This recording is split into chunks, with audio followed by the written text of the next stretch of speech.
Hello friends, I welcome you all to my YouTube channel. So आज की video में हम लोग कंटिन्यू करेंगे अपना योद्धा बैच। ठीक है, आज हम लोग का वीडियो नंबर 3 है। और सॉरी, थोड़े दिन के लिए वो यार ऑफ हो गया था क्योंकि बुखार चल गया था भाई बहुत तेज से। ठीक है, तो चलिए आज से कंटिन्यू करते, फिर अब कंटिन्यू वीडियो आएंगे। हाँ, तो देखो ये पहला क्वेश्चन ये है, और थोड़ा गले में थोड़ा भाई हिचकिच है। ठीक है, विक्स की गोली लाया था पर ठीक नहीं हुआ भाई, तो उसको थोड़ा देख के चलना। When was the Bharatanatyam ban by the britisher colonial government? कब किया गया था इसको बैन? ठीक है, भरतनाट्यम को कॉलोनियल गवर्नमेंट के द्वारा, जो ब्रिटिशर थे, ठीक है, उनके द्वारा इसे बैन कौन सी ईयर में किया गया था? वो किया गया था आपको 1910 में। ठीक है, और आज जाइए, आज भरतनाट्यम के बारे में जानते हैं। सबसे पहले बताता हूँ आपको, अगर कोई भी आपको बोले कि दासी डांस किसको बोलते हैं, ठीक है, तो वो अपने भरतनाट्यम को बोलते हैं। फायर डांस हम किसको बोलते हैं? वो हम अपने भरतनाट्यम को बोलते हैं। दासी डांस हो गया आपका, ठीक है, आपका फायर डांस हो गया, ये हम सब किसको बोलते हैं? भरतनाट्यम को बोलते हैं। इसके बाद और अब इसके बारे में डिस्कस करते हैं। ठीक है, तो अगर अब मैं आपसे पूछूं कि इसका कौन से बुक में वर्णन मिलता है, किसका? भरतनाट्यम का कौन से बुक में? तो इसके दो बुक में वर्णन देखने को मिलते हैं। पहला होता है सीपादिकरम में, ठीक है, और दूसरी बुक का जो नाम था वो अभिनव में था। ठीक है, ये दो बुक में इसका क्या वर्ण देखने को मिलते हैं। अगर हम देखो, अगर मैं इसकी बात तो कर दिया। हाँ, अब मैं आपसे पूछूं कि टोटल क्लासिकल डांस के किस किस में देखने को मिलते हैं? जो अपने पूरे को क्लासिकल डांस होते हैं ना, जितने मैंने बताया था कि संगीत नाटक एकेडमी की ओर से कितने होते हैं, और बाकी ऐसे कल्चरल एकेडमी की ओर से कितने होते हैं, तो उसमें 9 थे और इसमें 8 थे। तो इसका वर्ण कौन सी बुक में मिलता है? इसका भरत मुनि के द्वारा जो बुक लिखी गई है, अब तो सभी को पता चल गया होगा, भरत मुनि के द्वारा कौन सी लिखी गई है? नाट्य शास्त्र। ठीक है, इस बुक में इसका क्या देखते हैं, इसका वर्ण देखने को मिलता है। ठीक है, तो ये चीज़ हो गई। अब इसके बाद और डिस्कस करते हैं इसके बारे में। ठीक है, फिर देखो, और भरतनाट्यम के कौन से, बताइए, ये कौन से टेम्पल को डिवोटेड है? डिवोटेड टू विच टेम्पल, अगर मैं आपसे पूछूं तो ये किसको डिवोटेड है? ये चिदम्बरम टेम्पल है। ठीक है, चिदम्बरम इस टेम्पल को डिवोटेड है। ठीक है, इसी को देखो, जब भी दासी के बारे में कि कभी भी जैसे वर्ण आपको देखने को मिलेगा, तो वो किस में मरेगा? भरतनाट्यम में मिलेगा। ठीक है, इसके अलावा और हम लोग क्या कर सकते हैं इसमें? देखो, और ये जो भरतनाट्यम है, ये सबसे oldest form of dance form है। Oldest form of dance form कैसे हुआ ये oldest form of dance form? ये मतलब आप मान के चलो कम से कम 2000 वर्ष पुराना है। ठीक है, 2000 वर्ष एकदम पुराना है। ये हो गया। और इसमें फिर आती है बात कि how many type of dance styles, आपको कितने तरह की डांस स्टाइल देखने को मिलती है? देखो, एक तो वजूर मिलता है। ठीक है, और एक पहला आपका देखो ये है, यहाँ लिख देता हूँ ना, how many type of dance styles, types of dance style, कितने तरह के डांस स्टाइल मिलते हैं? तो पहले रहता है एक कला चेस्त, ठीक है, फिर वजूर हो गया, तीसरे पे आता है तंजोर,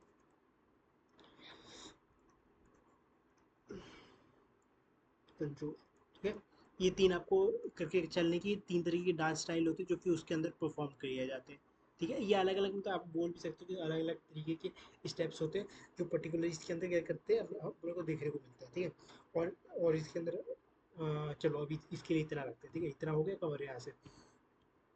अब इसके बाद देखते हैं, in 1973 the first female high court जज of India, Anna Chandy, publish her autobiography. कौन सी उसने ऑटोबायोग्राफी उन्होंने दी थी?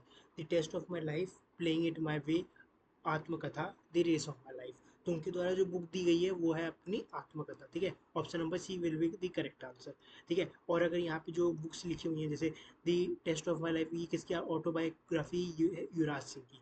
और इसको आप कैसे याद रख सकते हो? युवराज सिंह से आप ये ऐसे याद रख, जब उन्हें कैंसर था तभी भी उन्होंने इंडियन टीम के लिए क्रिकेट खेला। ठीक है, जब उन्हें मतलब खून की वॉमिटिंग हो रही थी तभी भी। ठीक है, प्लेइंग इट माई वे, ठीक है, प्लेइंग इट माई वे, ये है अपनी सचिन तेंदुलकर जी की बुक है। और इनका मैंने निकनेम बताया था, वो क्या था? Master blaster. ठीक है, और रेस ऑफ माई लाइफ ये किसकी है? ये है मिल्खा सिंह की। चलो, इतनी बुक से तो अपना पेट नहीं भरने वाला, और कुछ बुक याद कर लेते हैं आज। ठीक, सबसे पहले आप बुक्स का नाम लिख लीजिए यहाँ पे कि कौन सी किसकी बुक है। पहले आप मेरे को बता दीजिए कि एस अगेंस्ट ऑड किसकी बुक है? एस अगेंस्ट ऑड किसकी बुक है? ठीक है, फिर आप मेरे को बता दीजिए प्लेइंग टू विन किसकी बुक है? मैं देख रहा था कि वहाँ पे मैंने सेम तो नहीं लिखी थी ना। प्लेइंग प्लेइंग टू विन किसकी बुक है? ये मेरे को आप बता दीजिए। और आप मुझे अनब्रेकेबल किसकी बुक है? ये मुझे आप बता दीजिए। ठीक है। और मुझे आप यहाँ पे एक और बुक बता दीजिए, द इनहेरिटेंस ऑफ लॉस। अगर मैं आपसे पूछूं, अब आपको कमेंट में बताना है, क्योंकि हम लास्ट क्लास में पढ़ा था किरण किरण देसाई की थी। ठीक है, अब चलो मैंने तो ये वाला बता दिया, पर आपसे पूछूंगा उसको आपको कमेंट में करना है। ठीक है। देखो, unbreakable, the greatest my own story,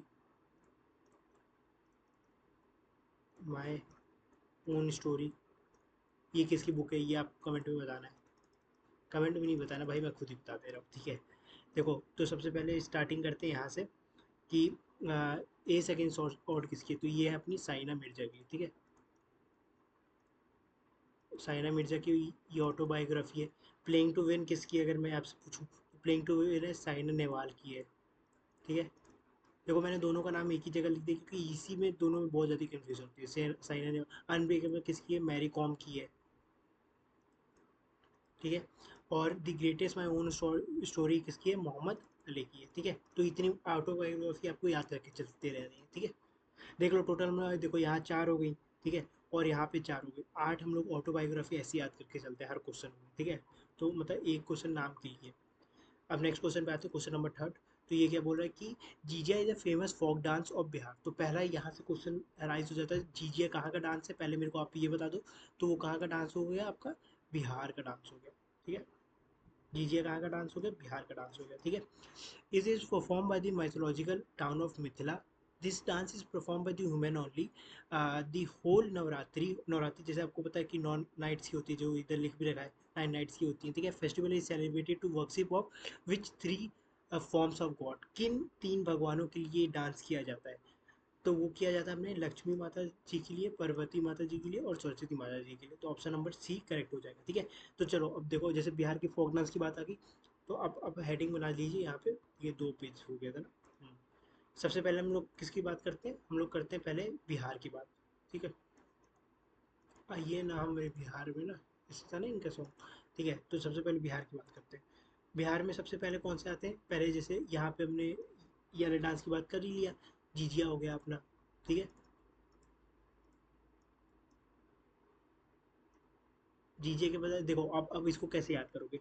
Bihar से याद रखना, कोई बिहार में कोई बाहर से एक लड़की आई। ठीक है। जैसे जाट जटिन करके कोई लड़की आई बाहर से, जाट जतिन। ठीक है। मतलब देखो, जाट जाट थी और जतिन ने उससे शादी कर ली। ठीक है। तो वो कौन थी? एक विदेशिया थी, विदेशिया। ठीक है। और वो फिर जब कजरी लगाती थी ना, देखो, जाट जतिन, फिर वो कजरिया। ठीक है। जब वो कजरी लगाती थी, तो जो जटिन था वो खुद ही जाकर पनवारी, मतलब पानी भर के ले आता था। और पानी भरने कहाँ जाएगा? वो झरने में जाएगा, झरने में जाएगा। ठीक है। तो जाट जटिन थी, जब उसकी विदेशिया से शादी हो गई, तो जटिन थी वो बाहर की थी। ठीक है। फिर जब वो कजरी लगाती थी, तो जटिन को इतनी अच्छी लगती थी, वो पनवारी और पानी भी खुद भर के लाता था, पनवारी डांस। और झरनी झरनी से लेकर आता। तो झरनी डांस भी कहाँ का है? अपना बिहार का है। ठीक है। ये बिहार का हो गया। फिर अब बात करते हैं कि और कौन से डांस होते हैं। पहले आप बात करते हैं आंध्र प्रदेश का। ठीक है। आंध्र प्रदेश का जैसे मैंने अगर बताऊँ आपको, तो हमने कुछ डिस्कस किया था लास्ट क्लास में। हमने क्या किए थे कि आंध्र प्रदेश में कौन है? अंधा आदमी। तो अंधा आदमी क्या होगा? बहुत ज़्यादा डोपू होगा। देखो, डोपू वहाँ का भी था। ठीक है। सिद्धि धमाल होगा, सिद्धि धमाल। ठीक है। और फिर सिद्धि धमाल के पास आया और आकर बोला कि गोभी, गोभी है, गोभी को क्या करूँ? बना लूँ, गोभी बना लूँ? तो उसने बोला हाँ बना लो, काट के पर बताना, पर काट के बनाना। ठीक है। डोपू वो एक नंबर का डोपू रहता है, मतलब भाई एकदम। जैसे आप देखोगे ना कि जो भी अंदर मेरे को उसको कुछ दिख तो रहा नहीं, तो एकदम डोपू थोड़ा डरा डरा टाइप रहेगा। ठीक है। अब बात करते हैं कि कुछ गुजरात के डांस की बात कर लेते हैं अब। ठीक है। गुजरात की, तो गुजरात में कैसे हो गया? गुजरात में जैसे मैंने आपको गरबा बता दिया। ठीक है। आपको डांडिया बता दिया कि देखो, गुजरात का कैसे याद रखो? गरीब आदमी, गरीब मैन। ठीक है। ये रहा गरीब मैन।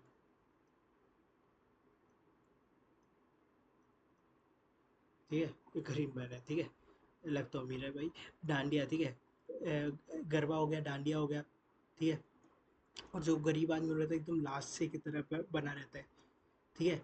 और रासलीला भी यहीं की है।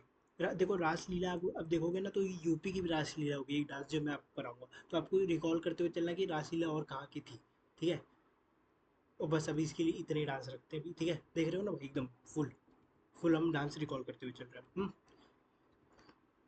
Which one of the following Indian cities was given the status of the first World Heritage Cities by the UNESCO? UNESCO के अंदर कौन से, मतलब देखो इसमें सिटीज़ का नाम बोला है, तो सबसे पहले कौन सी थी, वो थी अहमदाबाद।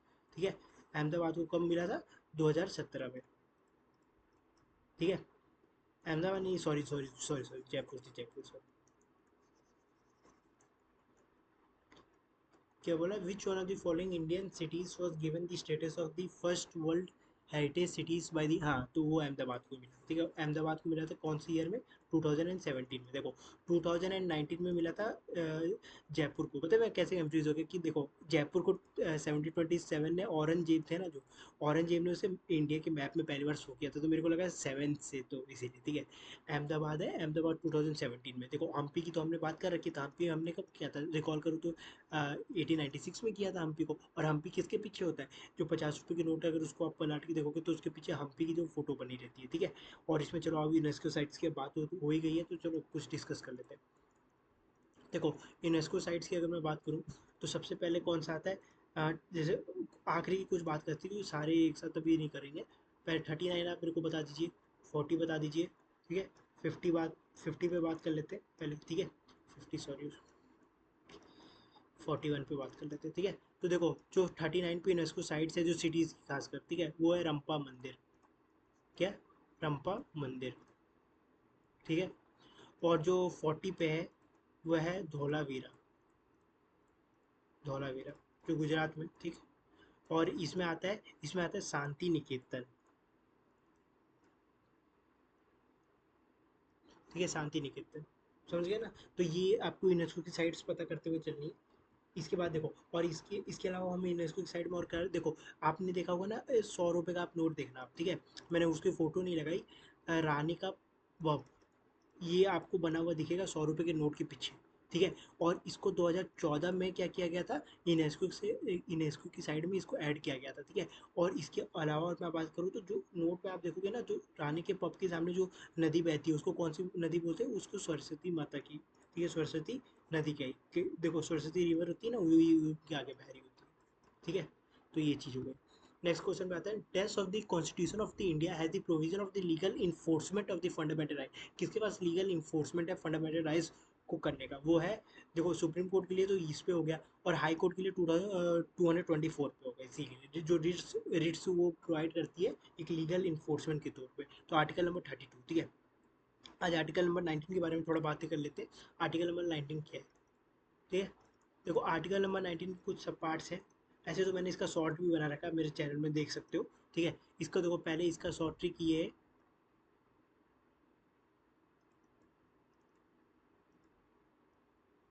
समराव। ठीक है, एक एक समराव बनाओ, मतलब एक घेरा बनाओ। कैसे होगा देखो, पहले जो 19 के 1 से स्टार्ट करते हैं, 19 के 1 में freedom of speech, freedom of speech.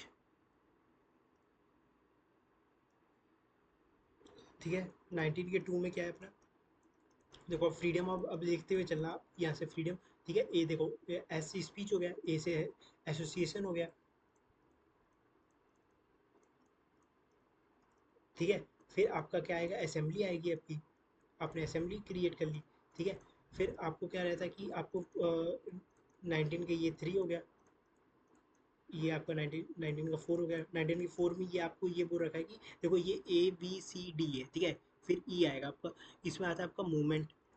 ठीक है, मतलब आप all over India freely move कर सकते हो, आप अपने असेंबलीज फॉर्म कर सकते हो, एसोसिएशंस बना सकते हो। पर जब भी आप असेंबली, जैसे आपने आपने कोई घेरा बनाया, तो वहाँ पे कोई भी लोग से गन उन लेकर नहीं आने चाहिए, और ऐसा नहीं होना चाहिए कि वो पब्लिक वायलेंस करे, कि जैसे भाई अब आपने इतने सारे लोग बुला लिए और उसकी वजह से लोगों को दिक्कत होने लगी, किसी लोगों की मौत होने लगी, तो इस समय आपको ये नहीं बनाना है। ठीक है, मूवमेंट करना है आपको।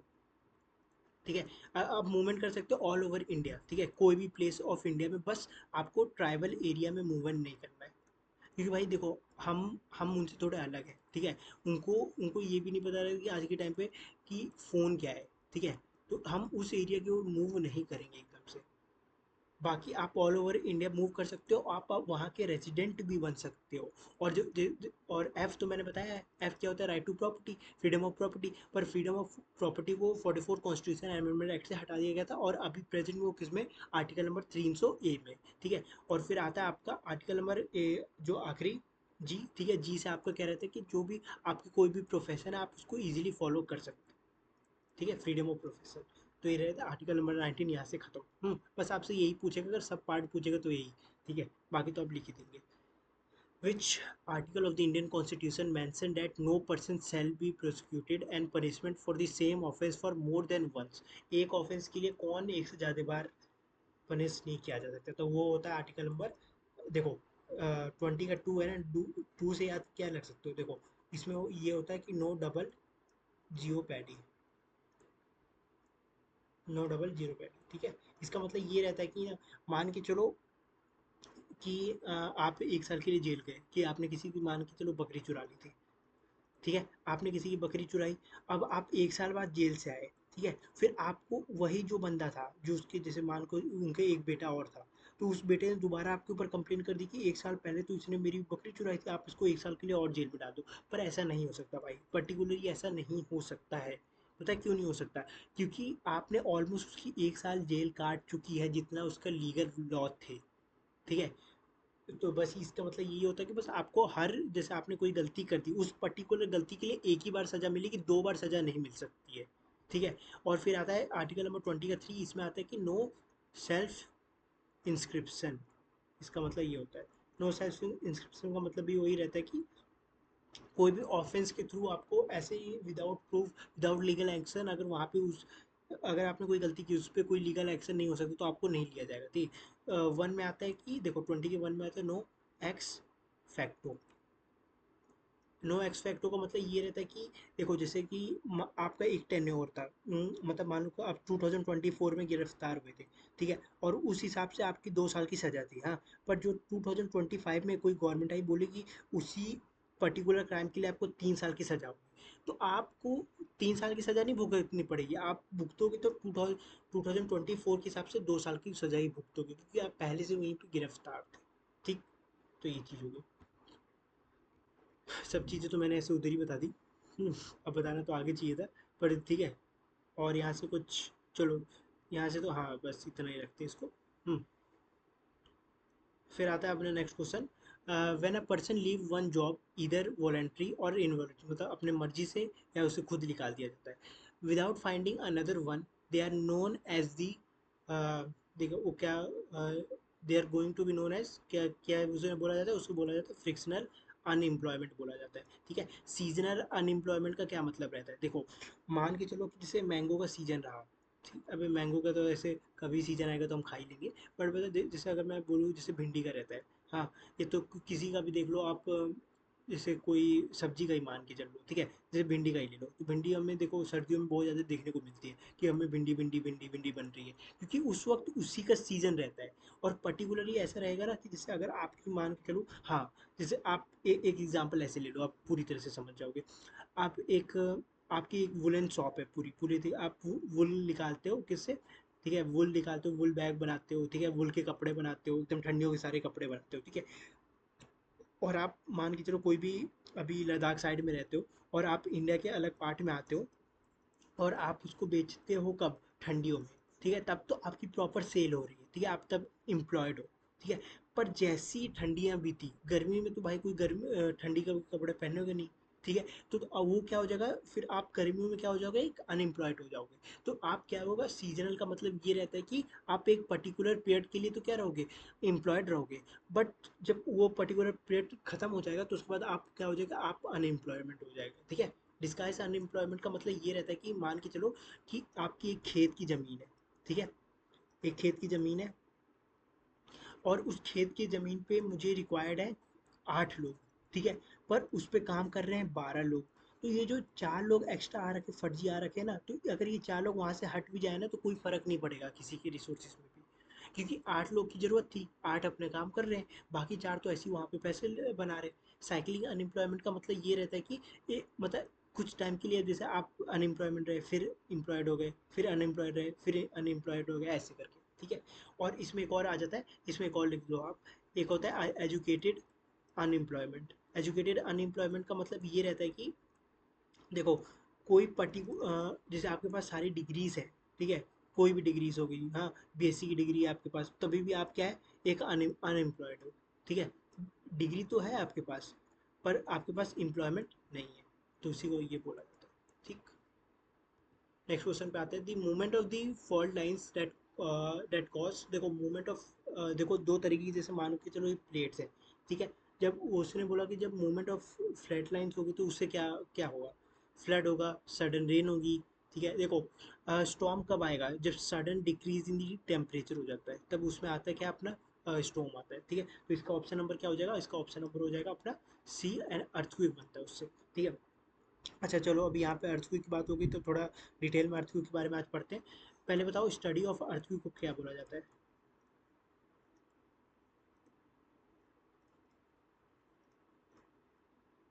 ठीक है। तो उसमें सिस्मोलॉजी बोला जाता है उसको, सिस्मोलॉजी बोला जाता है, ठीक।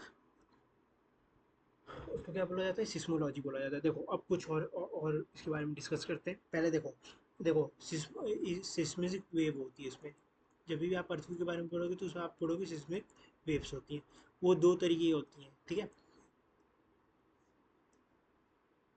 पहली तो होती है बॉडी वेव्स, ठीक है, पहली होगी बॉडी वेव्स, और दूसरी होगी आपकी एल वेव्स, सरफेस वेव भी आप इसको बोल सकते हो, ठीक है।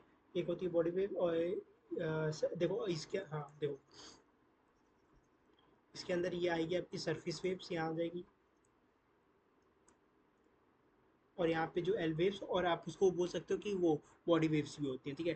तो इसमें आप एल वेव्स बोल सकते हो, और एल वेव्स के, और इसको हम लव वेव भी बोलते हैं, ठीक है, लव वेव्स। देखो सरफेस वेव के अंदर दो तरीके की और वेव्स आती हैं, एक आती है पी वेव्स आती हैं आपकी, ठीक है, और एक आती है एल वेव्स। जो पी वेव्स होती है ना, वो फास्टेस्ट ट्रेवल करती हैं, मतलब तीनों पार्ट में वो एकदम फास्टेस्ट ट्रेवल करती हैं।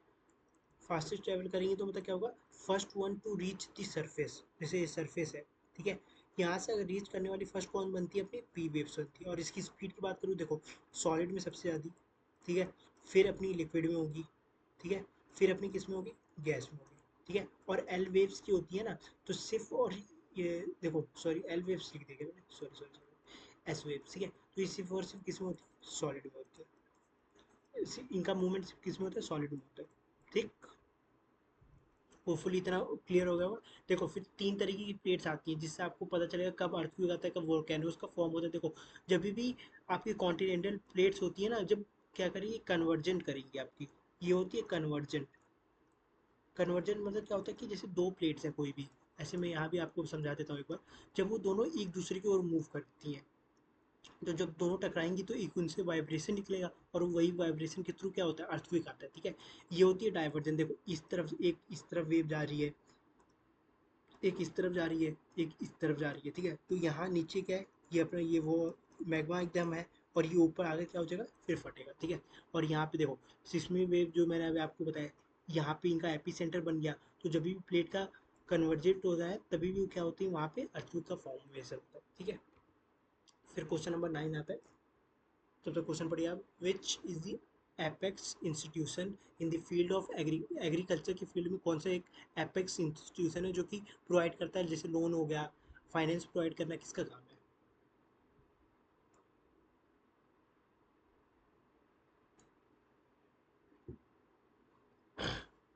गले में थोड़ा सा वो है ना भाई, प्रॉब्लम हो रखी है ना, इसे पानी उनी पीते रहना पड़ेगा वरना गला, ठीक है। तो कौन सा है, कोऑपरेटिव बैंक है, नहीं।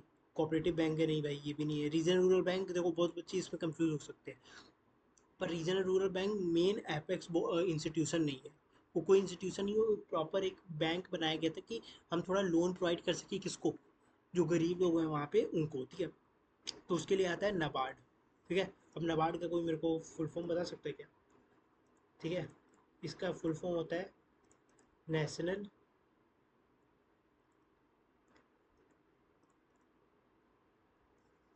National bank for,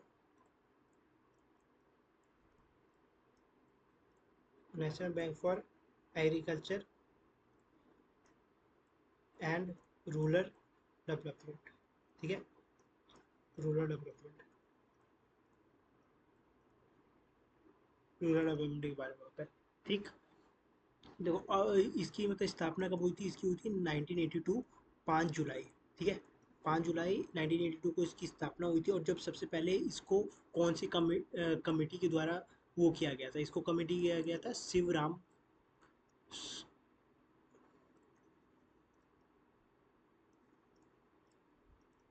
Shivram committee के द्वारा इसको क्या किया गया था, गठन में लाया गया था। कि इनके द्वारा ये रिक्वेस्ट की गई थी कि हमें इस कमेटी की ज़रूरत है, तो उनके द्वारा इसको लाया गया था। और जो उसमें पूंजी रखी गई थी, पूंजी मतलब क्या होता है, कैपिटल। कैपिटल कितने का रखा गया था, वो रखा गया था अपना 100 करोड़ का। मतलब देख सकते हो भाई आप, पैसा तो दिया था काफ़ी ठीक ठाक। ठीक है, और देखो जब उस टाइप पे कौन थी, इंदिरा गांधी अपनी प्राइम मिनिस्टर थी, है ना। तो इंदिरा गांधी ने इसको देशों का बैंक बोल दिया था।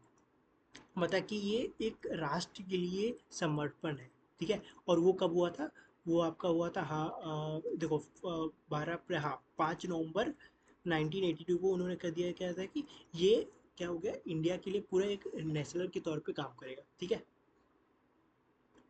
चलो इतने ही यहाँ पे इतना ही रखते हैं। ठीक है, नेक्स्ट क्वेश्चन में आते हैं, at which place in the Indus valley civilisation a brick structure has been identify as a dock yard mean for the bathing, ठीक है, ships and handling of the cargo. Cargo मतलब होता है जो कि शिप में एक बहुत सारा सामान भर भर के नहीं लाते, तो एक प्रॉपर एक उधर प्लेस थी, उसी को वो सारे सामान को क्या कैरी आउट करना, कैरी फॉरवर्ड कर, तो कौन से प्लेस में था, वो था लोथल में। ठीक है, और अगर मैं लोथल की बात करूँ तो इसको किसने फाउंड आउट किया था, इसको किया था SRV राव जी ने।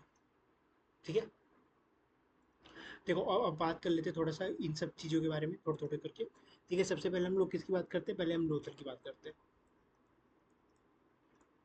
ठीक है, देखो लोथल पे भी आपको ब्यूरल सिस्टम देखने को मिलता है। ब्यूरल सिस्टम का मतलब क्या होता है, रुको मैं आपको दिखाता हूँ। देखो ब्यूरल सिस्टम का मतलब क्या रहता है, मैं आपको इंटरनेट से भी दिखा देता हूँ थोड़ा एक बार। वो रहता है कि फ्यूनरल रहता है।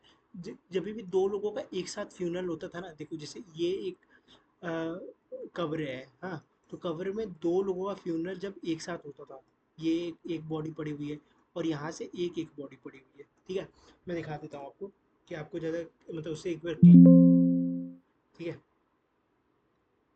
क्योंकि भाई अगर फोटो रहेगा तो माइंड में आपको,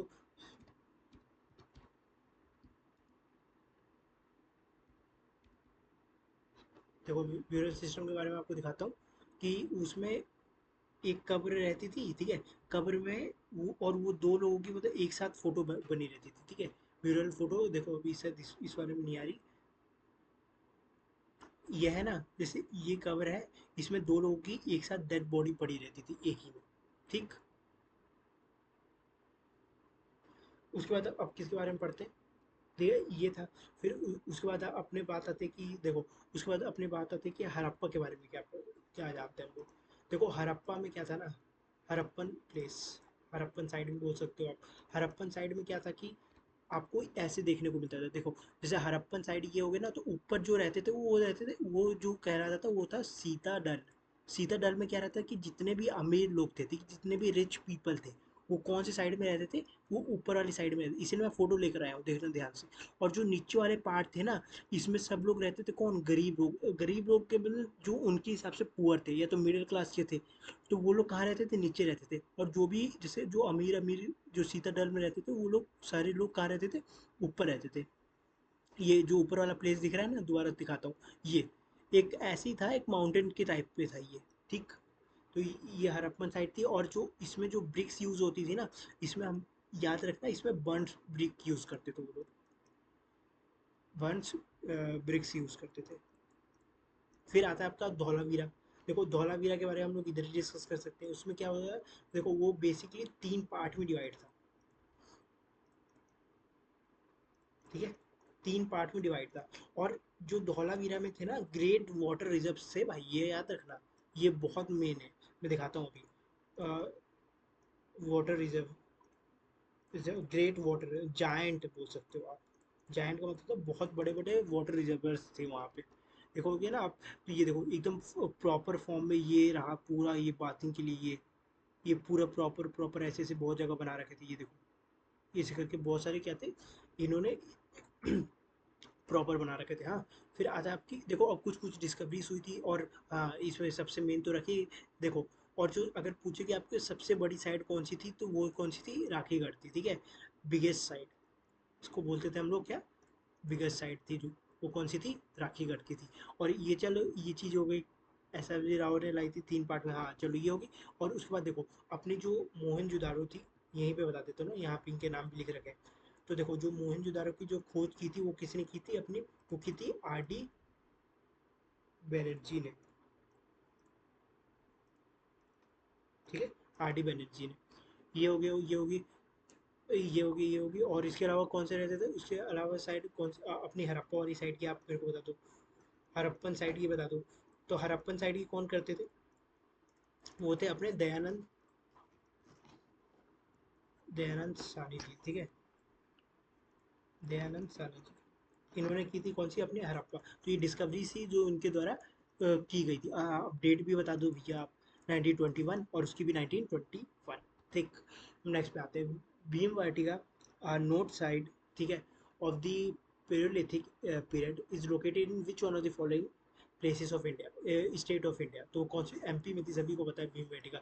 और इसको अगर यूनेस्को की साइड में बता तो 2003 में शामिल की गई थी, लोग एकदम और खुल के ले लो, ठीक है। इसको यूनेस्को की साइड में लिख भी सकते हो आप, यूनेस्को की साइड में इसको कॉल 2003 में की गई थी। चलो ये चीज़ हो गई।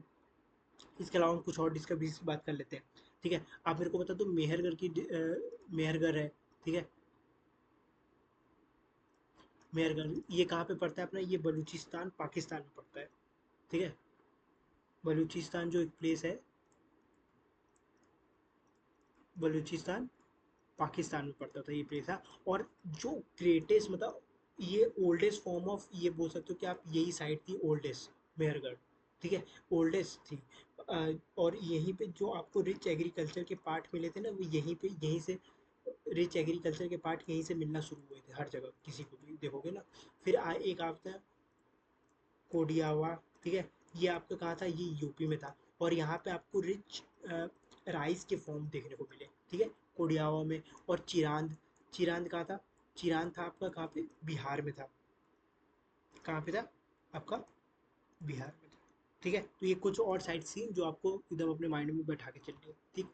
नेक्स्ट क्वेश्चन पे आते हैं, what is the SI unit of the weight, weight की एसआई यूनिट क्या होती है, किलोग्राम होती है, न्यूटन होती है, ग्राम होती है, डायन होती है, डायन भूत वाली नहीं भाई, ठीक है। और फिर इसका ऑप्शन नंबर होता है बी, ठीक है, न्यूटन होती है, ठीक है। अब चलिए फटाफट कोई और ऐसा यूनिट्स की बात कर लेते हैं। आप मुझे बता दीजिए, ब्लैक पेन यूज़ कर लेते हैं ना, फिर ब्लू से इधर लिख के बताएंगे तो ज़्यादा सही लगेगा। आप मुझे टेम्परेचर की ऐसे यूनिट बता दीजिए, ठीक है। आप मुझे टाइम की ऐसे यूनिट बता दीजिए। आप मुझे अमाउंट ऑफ सब्सटेंस की बता दीजिए, अमाउंट ऑफ सब्सटेंस की बता दीजिए, ठीक है।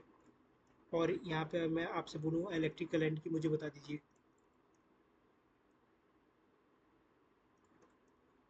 आप मुझे यहाँ पे डिस्टेंस की बता दीजिए, ठीक है। और कुछ रहेगा, अ, आप मुझे मास का तो बता दीजिए, मास का तो होगा ना, चलो आप मेरे को मास का भी बता दीजिए, ठीक है। चलो इतनी ऐसे यूनिट जल्दी जल्दी ख़त्म कर देते हैं। देखो भाई एक क्वेश्चन में कितने सारे, मैं मतलब ऑलमोस्ट सब, ठीक है, सभी चीज़ ख़त्म करना चाहता हूँ कि फिर आगे के लिए कुछ बचे ना जाता। देखो टाइम की क्या होगी, ऐसे यूनिट सेकंड होगी, ठीक है। सॉरी सॉरी सॉरी, टेम्परेचर लिखा है, टाइम ये है, ठीक है, तो इसकी क्या हो जाएगी, सेकंड हो जाएगी, ठीक है। टेम्परेचर की क्या हो जाएगी, केल्विन हो जाएगी, ठीक। अमाउंट ऑफ सब्सटेंस की क्या हो जाएगी, मोल हो जाएगी। इलेक्ट्रिक करंट की क्या हो जाएगी, आपकी एम्पियर हो जाएगी, ठीक है। डिस्टेंस की क्या हो जाएगी, आपकी मीटर हो जाएगी। और मास की क्या हो जाएगी, अपनी किलोग्राम हो जाएगी, जो यहाँ पे लिखा हुआ है, ठीक है, ठीक है। तो ये ऐसा नोट आपको एकदम माइंड में बैठा के चलिए। नेक्स्ट आता है, who among the following scientist discover the free living cells in the pound water for the first time, वो किन्होंने, एंड्रो वी लियो हुक ने किया था, ठीक है। ऑप्शन नंबर डी हुआ था, ठीक है। और अगर मैं बताऊँ आपसे, आपसे इधर ही पूछूं कि देखो सबसे पहले डेड सेल्स की डिस्कवरी किसने की थी, जो डेड सेल निकले थे, वो थे अपने रॉबर्ट हुक, रॉबर्ट हुक ने की थी। रॉबर्ट हुक ने कब की थी उसको, 1665 में, ठीक है। और अगर न्यूक्लियस की बात करूँ तो न्यूक्लियस की किसने की थी? रॉबर्ट ब्राउन ने की थी। रॉबर्ट ब्राउन ने कब की थी? 1832 में की थी। किसने? रॉबर्ट ब्राउन ने। ये इन्होंने की थी, ठीक है। पर इसका ये है रॉबर्ट ब्राउन, ठीक है। और अगर बताओ सेल्डन और सॉर ने क्या किया, देखो सेल्डन और सॉर की बात करूँ, एक थे सेल्डन एंड स्वान थे, ठीक है। इन्होंने क्या की थी? इन्होंने दी थी सेल की theory. Cell theory was given by the Schleiden and स्योर। और ये 1838 आई थिंक अप्रोक्स, आप देख सकते हो, वरना मेरे को एक बार कमेंट में बता दीजिएगा कोई डेट गलत होगी तो, ठीक है।